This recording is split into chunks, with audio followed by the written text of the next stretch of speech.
Bonjour à toutes et bonjour à tous, bienvenue dans une nouvelle vidéo. Désolé pour la vidéo qui va suivre, j'ai mon logiciel de montage qui est défectueux, donc je ne pourrai pas faire une vidéo d'extrême qualité.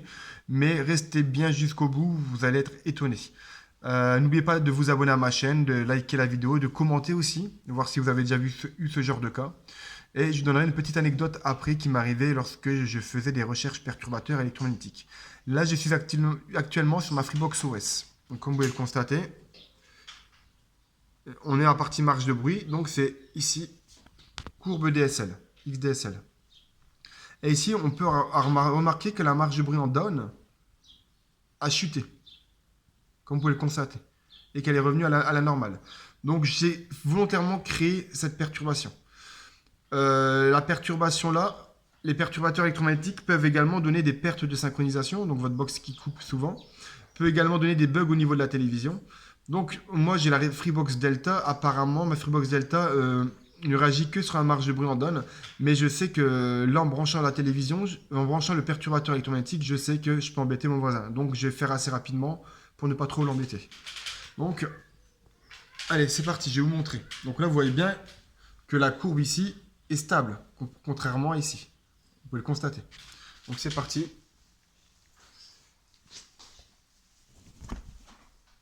Donc ça c'est une télévision que j'avais retirée de chez une personne. Je vais venir la brancher sur la prise électrique. Donc excusez-moi pour la vidéo. Voilà. Ici, donc de marque Denver, voilà. On va allumer la télévision.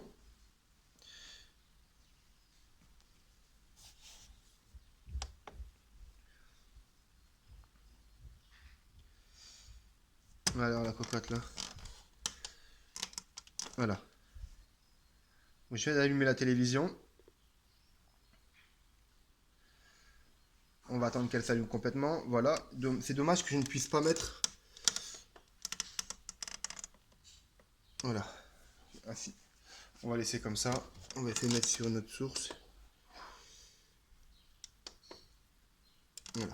Et là, on va retourner sur l'ordinateur. Alors, voilà.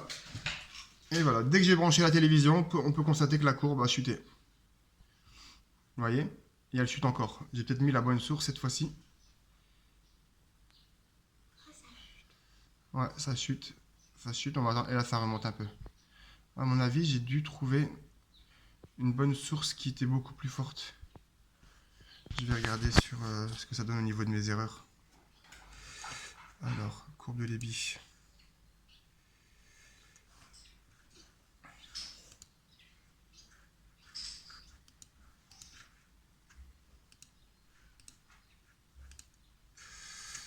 Ici, j'ai ma marge de bruit ici.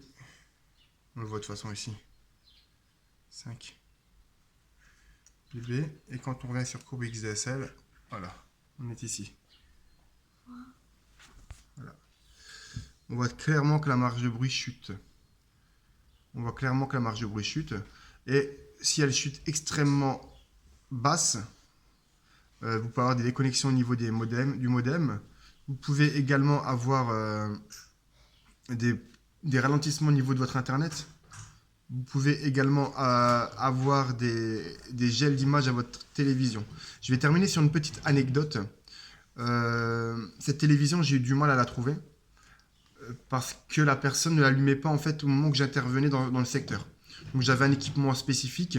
Vous pouvez également utiliser un équipement qui est une vieille radio sans filtre et mettre en fréquence AM aux alentours de 500.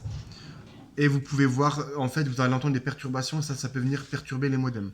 Donc cette télévision, en fait, à chaque fois que j'intervenais dans le secteur, jamais, je ne trouvais le problème. Tout simplement parce que la personne n'allumait pas sa télévision au moment où j'intervenais. Donc au niveau des perturbateurs électromagnétiques, qu'est-ce qu'on peut trouver également? Des alimentations électriques de boîtiers TV, notamment numéricables, des télévisions, des lecteurs DVD, des TNT, des lecteurs TNT, des boîtiers TNT de marque Strong notamment, et d'autres encore, même Samsung j'ai vu. Qu'est-ce qu'il y a encore? Plein de choses, j'ai vu des éclairages publics. Qu'est-ce que j'ai vu encore? J'ai vu les racleurs, enfin je crois que c'est comme ça, dans les fermes en fait qui viennent racler en fait les bouses de vaches, enfin les excréments dans les étables aussi. J'ai vu des moteurs des ascenseurs également. Enfin, tout ça. J'ai vu tout ça en fait perturbé. Donc là, on va aller débrancher la télévision.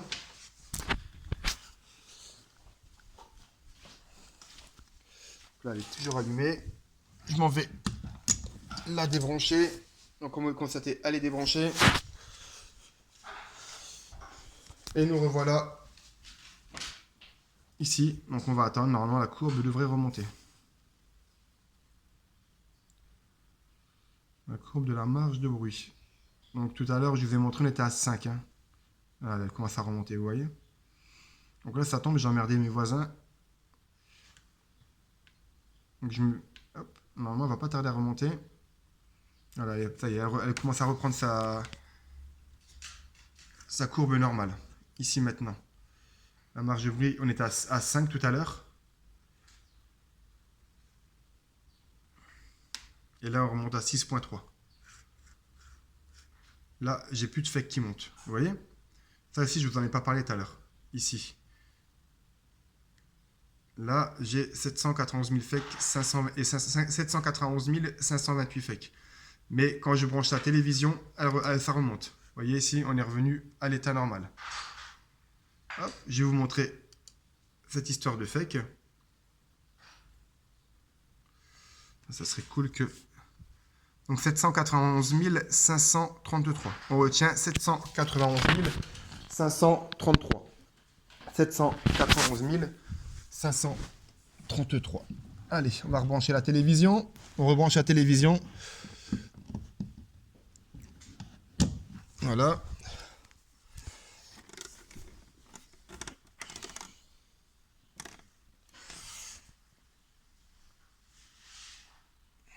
C'est le pot? Hein? Voilà, un peu long, c'est pour ça mon chéri. Voilà, elle est allumée. C'est dommage que mon logiciel de montage ne fonctionne pas, ça aurait été plus agréable pour tout le monde. Donc voilà, j'ai rallumé ici. 791 933. Alors. Et voilà, et vous pourrez partir, c'est parti, l'effet augmente. La marge de bruit chute, 5,6 décibels. On était à 6.2, et là j'ai l'effet qui monte, qui monte, qui monte, qui monte, qui monte. Les autres box sont quand même beaucoup plus sensibles à cette télévision. Hop, et on va revenir sur la courbe XDSL pour vous montrer que je ne vous raconte pas de conneries. Et ça a rechuté, vous voyez. Alors, une dernière anecdote, si je peux me permettre. J'étais avant, donc on ne cherchait pas forcément au moment de cette anecdote, on ne cherchait pas forcément les recherches perturbateurs électromagnétiques.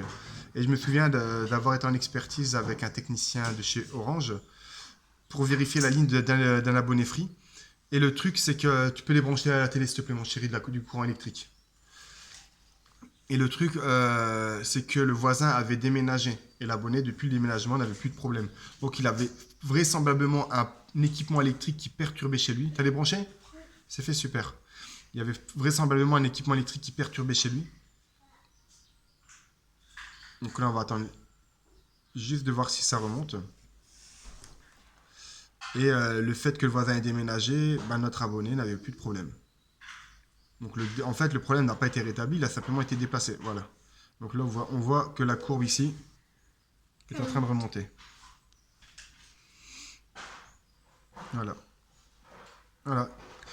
Hop, on va revenir sur les stats ici, XDSL. On va regarder au niveau... Voilà. Et là, c'est quand même un peu plus stable. On monte de 1 en 1 ou de, voilà, 37, 38... ça reste assez stable, comme vous pouvez le constater. Donc j'espère que cette vidéo vous a plu, et je vous dis à très bientôt pour une prochaine. Ciao!